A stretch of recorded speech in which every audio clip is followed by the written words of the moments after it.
कुछ भी कहो। अभी हम रास्ते में जब आ रहे थे, क्या अद्भुत भाव है। अच्छा, बूढ़ों का तो छोड़ो, पहले के जमाने में लोग कहते थे भाई बुढ़ापों की भक्ति है, बूढ़े आदमी काम के ना धाम के, माला लिए हो करो राम राम है? लेकिन बाहरी भारतीय संस्कृति, बाह हमारे भारत के सद्ग्रंथ है, ये खुशबू और खूबसूरती हमारे भारतीय परंपरा की है कि हमारे भारतीय परंपरा के नवयुवक यौवन संपन्न बालक जब मस्तक पर तिलक लगाकर मुख से राम बोलते हैं तो मानो भारत की संस्कृति खिल उठती है।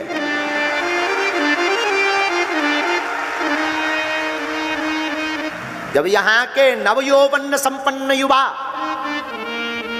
जिनके मुख पर तेज, जिनकी वाणी में ओज, जिनके विचारों में सामंजस्य, जिनकी चेतना भारत को विश्व गुरु बनाने की, ऐसे भारत के युवा जब मस्तक पर तिलक, हाथ में राम नाम का ध्वज और मुख पर माता पिता गुरु गोविंद का स्मरण करके जब वो जय घोष बड़े भाव पूर्वक बोलते, हमें लगने लगता मानो साक्षात ठाकुर वृंदावन विहारी ब्रजचंद मोहन अपने धाम को छोड़कर खिंचे हुए उस स्थल पर नाचते हुए चले आते हैं।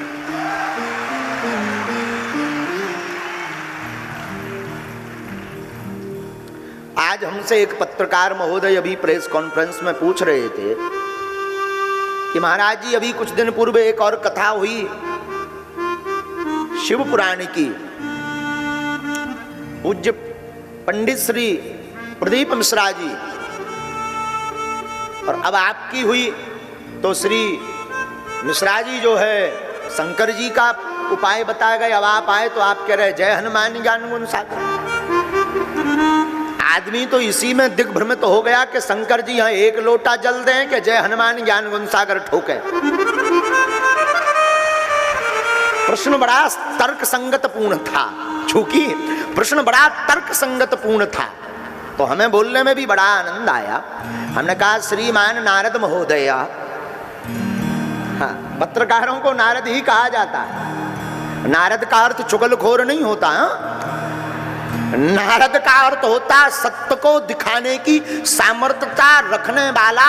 नारद का अर्थ होता नारद, जिसकी वाणी कभी रद ना हो, वो नारद। जिसकी वाणी रद ना हो वो नारद। तो हमने कहा पत्रकार महोदय, महोदया नहीं थी, महोदय थे। पहली बार में हम महोदया बोल गए। महोदया में गड़बड़ हो जाता है, पुरुष लिंग से स्त्रीलिंग प्रकट हो जाता है। तो महोदय थे। हमने कहा पत्रकार महोदय, वैसे तो एक दृष्टि से शंकर सुवन केसरी नंदन तेज प्रताप महा, शंकर जी ही 11वें रुद्र अवतार, अरे 11वें नहीं 11 रुद्र अवतारों का निचोड़ श्री हनुमान जी बनकर के प्रकट भये हैं। तो चाहे शंकर जी को भजो या श्री हनुमान जी को, दोनों एक हैं। पर उन्होंने कहा महाराज जी, फिर सनातन में इतनी ज्यादा कोई शंकर जी की पूजा करवा रहा, तुम यहाँ और विदेशन में भी अंग्रेजन की ठटरी बार के जय हनुमान ज्ञान गुण सागर करवा रहे हो।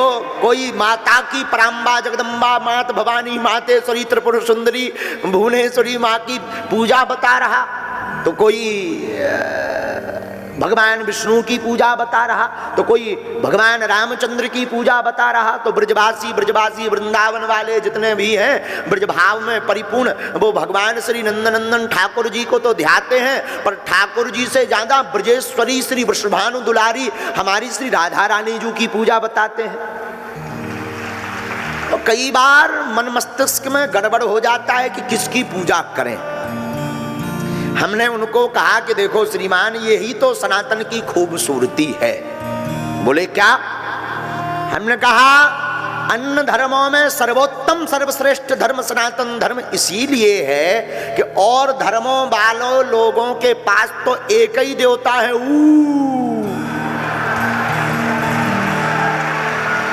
और धोखे से अगर वे ऊ बारे नाराज हो जाएं तो उनके पास में बैकअप में कोनो जो है साइड में इमरजेंसी कॉल उठावे वाला देवता ही नहीं है।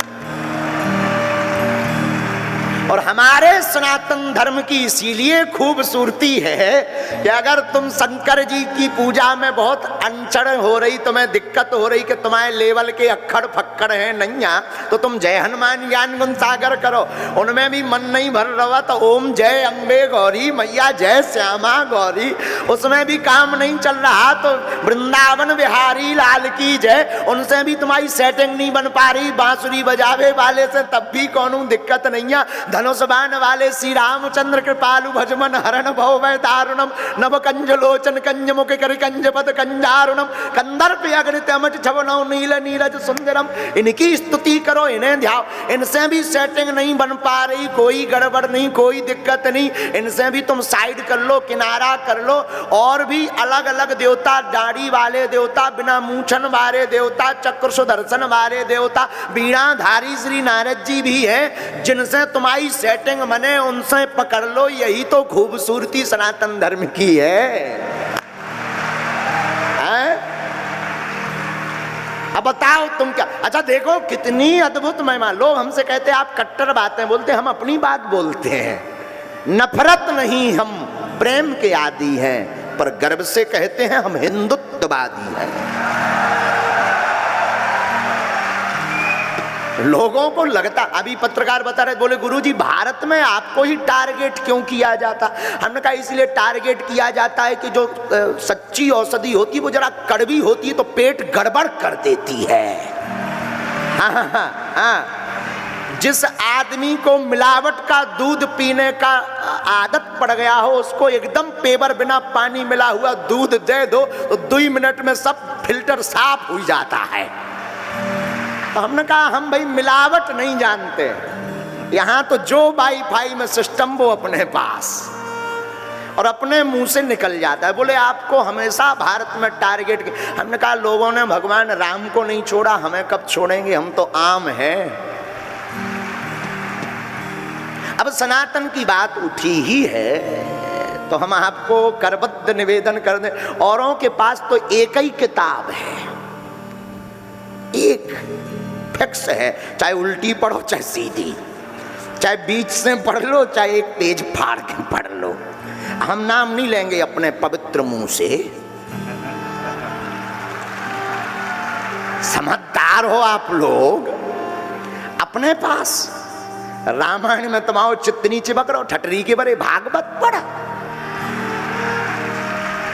भागवत में तुम्हें श्लोक प्यारे नहीं लग रहे, या सच्चिदानंद रूपाय विश्वोत्पत्त्यादि हेतवे तापत्रय विनाशाय श्री कृष्णाय वयं नुमा नाम संकीर्तनम यस्य सर्व पाप प्रणाशनम प्रणामो दुख समुनस्तम नमामि हरि परम।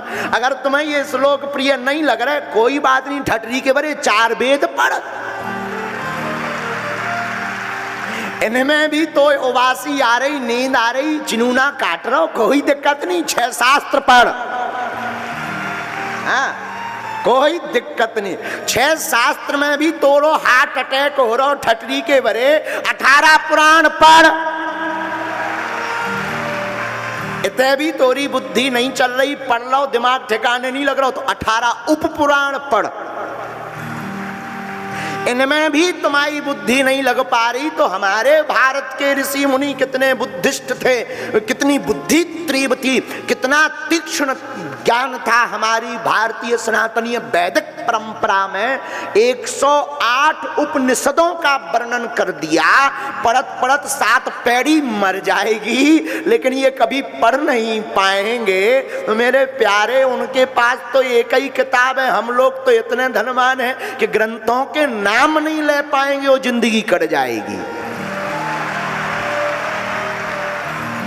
कहां मनुस्मृति,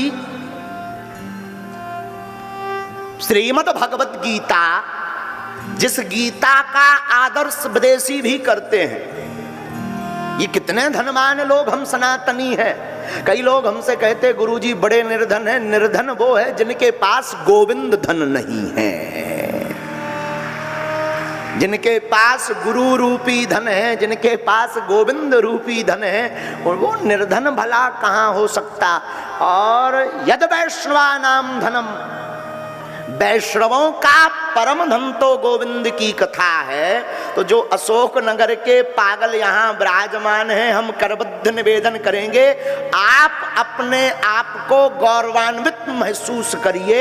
आप विश्व की उस प्राचीन संस्कृति में जन्म लिए हुए हैं जिस जन्म को लेने के लिए देवता भी तरसते हैं।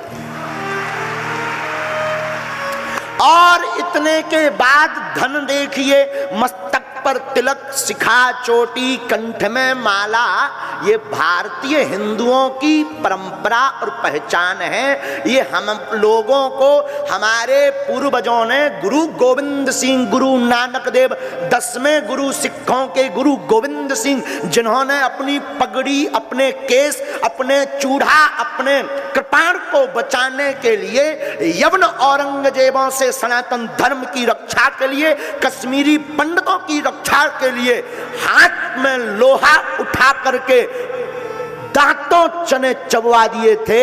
उस भारतीय परंपरा के हम लोग सच्चे सेवक हैं। कश्मीरी पंडितों पर चल रहे अत्याचार को देख करके वहां के कश्मीरी पंडितों ने यवनों, बलात् रूप से यवन धर्म परिवर्तन करवा रहे थे। परिवर्तन ना करने वाले लोगों को बलात् रूप से उनकी बहनों को, उनकी बेटियों के साथ अत्याचार कर रहे थे। मेरे पागलों, भागवत कथा के साथ साथ आप लोग अपने बच्चों को मिशनरी स्कूलों में पढ़ाने के साथ साथ how do you, how are you अंग्रेजी पढ़ाने के साथ साथ रामचरितमानस पढ़ाना मत भूलना, ताकि पुनः ऐसी परिस्थिति बने। हम लोगों से कहते हैं कि हमेशा अक्षर कथाओं में बच्चों को लेकर जरूर आया करो। तो कई लोग कहते हैं गुरुजी आपकी कथा में इतना भक्त समुदाय आता है कि 2-4 बच्चे तो खो ही जाते हैं।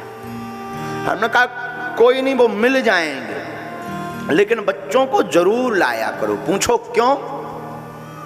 बच्चों को आप गुरु गोविंद सिंह, गुरु नानक देव, स्वामी विवेकानंद, महारानी लक्ष्मीबाई, भारत नहीं विश्व के आदर्श परम चरित्रवान मर्यादा पुरुषोत्तम भगवान श्री राम जी, लीला पुरुषोत्तम नंद नंदन भगवान कृष्णचंद्र जी, इनकी कथाओं को जब आप अपने बच्चों को पढ़ाओगे, सुनाओगे, इन आदर्शों पर चलवाओगे, तो आपका बच्चा IPS, IAS, इंजीनियर, वकील, डॉक्टर तो बनेगा, साथ में एक मानवता का और सनातन धर्म का सच्चा पुजारी भी बनेगा। हम ये नहीं कहते कि तुम अपने बच्चे को बाबा बनाओ, ना ना ना। हम ये कहते हैं कि जब 25 तारीख आती है तो तुम उनको सांता क्लॉज के पास गिफ्ट लेने के लिए जिस प्रकार भेज देते हो, ठटरी के बरे हरो नक्कटा हरो, आज की यात्रा हम भगवान श्री कृष्णचंद्र जी के पाद कमलों को प्रणाम करते हुए जिंदगी में लक्ष्य हमेशा बड़ा चुनो। युवाओं के लिए आप बहुत बड़ा बनना चाहते हो तो लक्ष्य बड़ा चुनो, छोटे लक्ष्य में मत जियो। धूम्रपान से मत लड़ो, लड़ना है तो गोविंद के ध्यान से लड़ो। कई बार हम लोग छोटे सपने देख करके अपनी जिंदगी को स्वतः ही बर्बाद कर लेते हैं। हमारे पास, हम तो बचपन ही से कबाड़ी रहे। बचपन में हमारे पास एक नेताजी आए तो बोले गुरुजी हमको ऐसी सीट पर चुनाव लड़वाओ कि अगर हारे भी तो इज्जत बच जाए। हमने कहा आज नहीं कल बताएंगे। अब देखना गुरु का ज्ञान कितना विचित्र होता। हमने अपने गुरुजी से कहा कि अमुक आदमी आया था, ऐसी ऐसी बात है, रात को हमने गुरुजी के जो भी अर्जी होते लगाओ, वाईफाई में सिग्नल मिला आया। भाई का उत्तर भी बड़ा खतरनाक। जब दूसरे दिन वो नेताजी वापस आए बोले गुरुजी बताओ हम ऐसा कहां से चुनाव लड़ें कि इज्जत हमारी बची रहे हारने के बाद भी। हमने कहा प्रधानमंत्री के खिलाफ लड़ो, कम से कम तुम्हारे बाल बच्चे कल के दिन बड़े होंगे, वो पूछेंगे कि पापा तुम चुनाव लड़े थे तो बताना। लड़े थे लेकिन प्रधानमंत्री के खिलाफ लड़े थे, तो बताने में भी तुम्हें आनंद आएगा। ये बात बहुत विनोद की नहीं है, ये बात बहुत गंभीरता की है। आप अपनी जिंदगी में अपने बच्चों को बहुत बड़ा बनाना चाहते हो तो बच्चों का लक्ष्य बड़ा चुनो, छोटा मत चुनो, छोटा मत चुनो। बहुत बड़ा बनना है तो सपने बड़े देखना बंद करो। इसमें तुम पढ़ो मत कि तुम्हारी क्षमता नहीं है। कौन कहता क्षमता नहीं है? जब मीराबाई भगवान को पुकार पर करके गोविंद को पा सकती, सबरी 10,000 वर्षों तक तपस्या करके प्रतीक्षा करके राम को पा सकती, तो क्या तुम भारत में रह करके अपने लक्ष्य को नहीं पा सकते हो?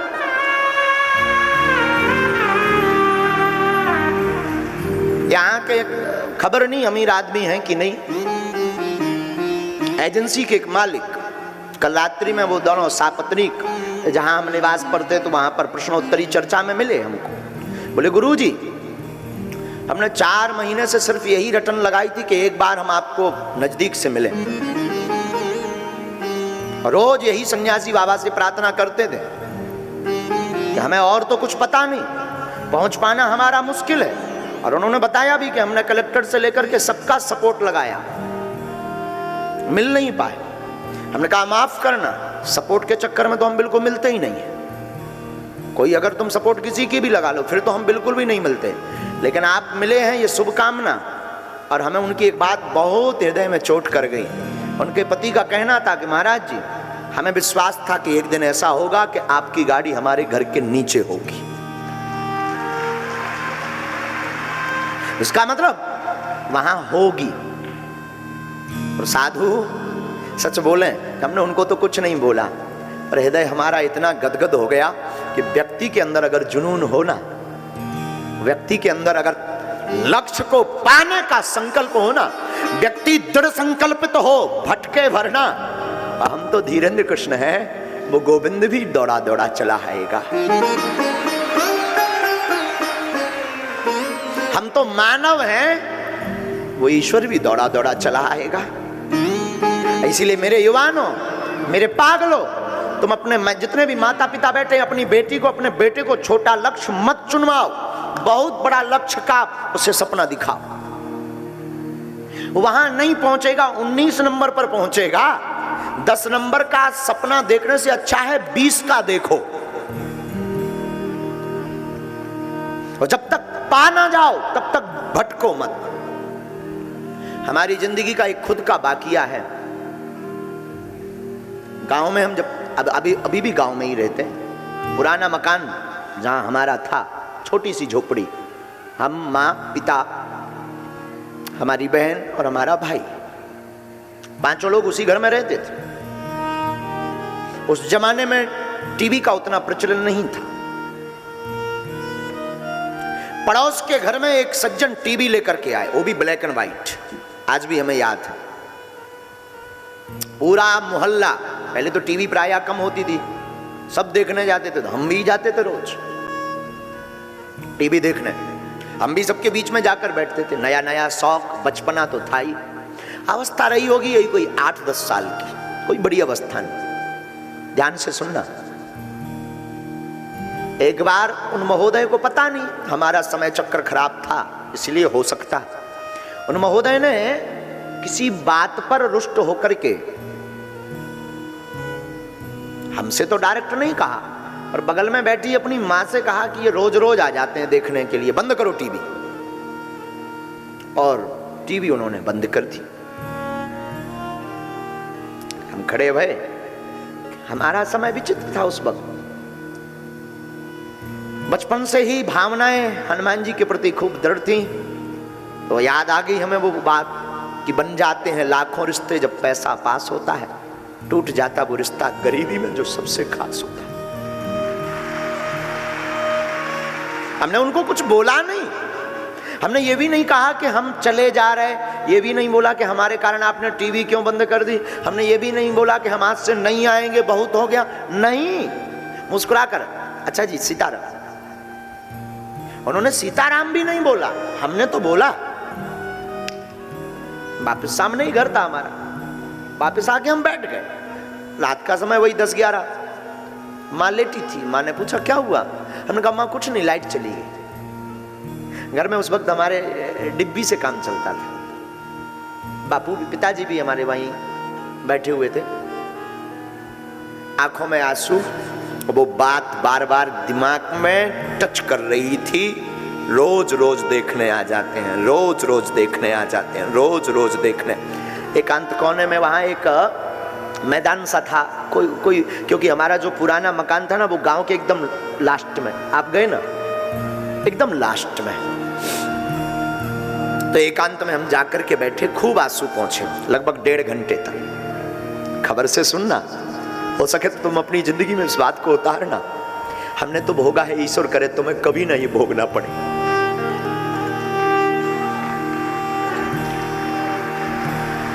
कुछ नहीं बोला,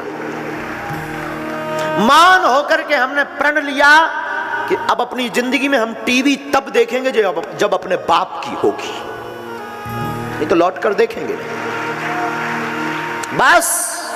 फिर क्या, जिंदगी में जुनून सवार हुआ कि उस वक्त हमारे अंदर जुनून सवार हुआ कि अब तो टीवी होगी तो खुद की होगी, तभी देखेंगे। और पुरोहित कर्म तो करते ही थे, कर्म कांड करते थे हम बचपन में भी। तो सत्यनारायण बांचने किसी के घर जाएं, कोई अमीर आदमी है, गुरुजी महाराज जी यहाँ बैठो, तब तक आप इंतजार करो, तब तक तैयारी हो रही, और उसके कमरे में टीवी लगी हो ना, तो हम कहते थे हम यहाँ नहीं बैठेंगे, धूप में बैठेंगे, क्योंकि टीवी तो तभी देखेंगे जब अपनी खुद की होगी। नया नया प्रचलन पहले बसों में वॉल्वो बस का चला था, टीवी लगी हुई बस का। तो हम पढ़ लेते थे कि इसमें टीवी तो नहीं है, अगर है तो इस पर नहीं जाएंगे। और अगर धोखे से बैठ भी गए, हमें याद है कोई वाकया, कोई बहुत रात के समय कोई वाहन मिल नहीं रहा था, तो एक बस मिली जिसमें टीवी ही थी। किस्मत भी कई बार बहुत तेज धक्का मारती है, टीवी थी। पूरी यात्रा में सब जो यात्री थे वो टीवी में मस्त थे, गुल थे। पहले मोबाइल का तो इतना जमाना नहीं था कि उसमें व्यक्ति मस्त रहे, तो सब मस्त थे, लेकिन हमारी नजर नीचे ही रही, क्योंकि प्रण था जब तक बाप की नहीं हो जाएगी तब तक नहीं देखेंगे। तो श्रीमान आप सुनकर के आश्चर्यचकित होंगे, विदिन हमने 1.5 वर्ष में, आज भी हमें याद है, 3800 रुपए की मैक्स टीवी खरीदी, ब्लैक एंड व्हाइट, 3800 रुपए की मैक्स टीवी, वो भी ब्लैक एंड व्हाइट खरीदी, ला करके घर पर रखी, चालू की। मोहल्ला वाले, गांव आस पड़ोस के लोग बहुत हम पर हंसे, कितना मूर्ख आदमी है, कितना पागल आदमी है, घर पर इसके खाने को नहीं है, भिक्षा मांगकर जीवन जीता है। ठाठ तो देखो, राजाओं जैसे हैं, टीवी ले चला है, टीवी देखेगा, नवाब बनेगा। लेकिन हमारा संकल्प तो था टीवी दिखेगी तो खुद की दिखेगी। टीवी लाए, टीवी चालू की, मोहल्ला के लोग आए, वो सज्जन भी आए, किस्मत से उनकी टीवी बढ़ गई। अब इसमें तुम ये मत मानना कि बचपन से ही हम शक्तियां चलाते रहे, नहीं, किस्मत से उनकी टीवी जल गई, हमारी नई, वो भी आए। हमने उस दिन बूंदी ली थी 100 ग्राम, बूंदी 100 ग्राम, ज्यादा नहीं। वो बूंदी हमने उसको बचाकर खास कर रखी थी कि आएगा। वो जब आए तो बोले महाराज जी अपनी तो थी टीवी, आप पैसा क्यों खर्च कराए? हमने कहा धन्यवाद। वो बोला हम समझे नहीं, हमने कहा थैंक यू। वो बोला हम समझे नहीं, हमने कहा बूंदी खाओ। वो बोला हम समझे नहीं, हमने कहा ये तुम्हारी ही कृपा है, वरना ये हम ले नहीं पाते प्यारे।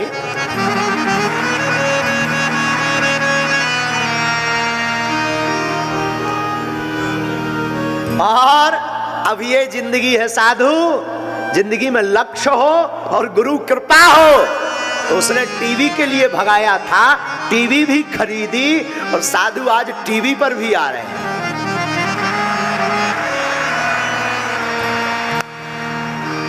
जिंदगी में तुम्हें लक्ष्य, माफ करना, टीवी पर आने के पीछे कहीं ना कहीं यही टीवी हमारे मन में आज भी भरी थी, लेकिन जब से आ गए तब से भर निकल गई। लेकिन आज भी हमारी जिंदगी में वो बाकिया याद है।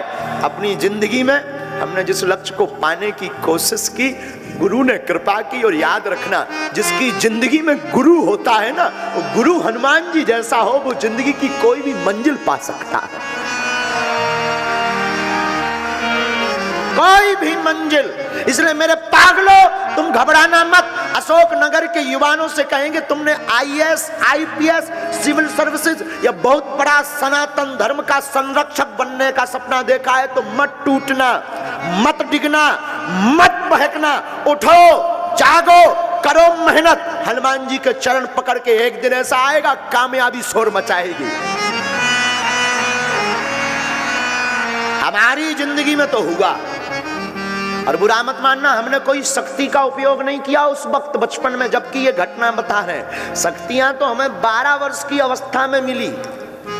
जब हमारी आयु 12 वर्ष, तब हमें हनुमान जी का आभास हुआ। तब हमने फिर अज्ञातवास की साधना की, तब हमने फिर हवन किया, तब हमने गुरुजी के चरण दबाए। गुरुजी मतलब हमारे ये दादा गुरुजी, गुरुजी मतलब दादा गुरुजी, दादा गुरुजी मतलब पिताजी के पिताजी, जो बागेश्वर धाम के प्रथम पुजारी भये, जिन्होंने 2 बार हनुमान जी के साक्षात दर्शन किए। ये होती है गुरु कृपा, ये होती है गुरु की मेहरबानी, ये होती है गुरु का चमत्कार। कितना भी दीनहीन हो, कैसा भी बिछड़ा और पिछड़ा हो, जिसका गुरु बलवान होता है ना, जिसकी गुरु के प्रति और गुरु का शिष्य के प्रति अटूट कृपा हो जाती ना भैया, वो व्यक्ति, वो इंसान रंक से राजा बनते देर नहीं लगती है।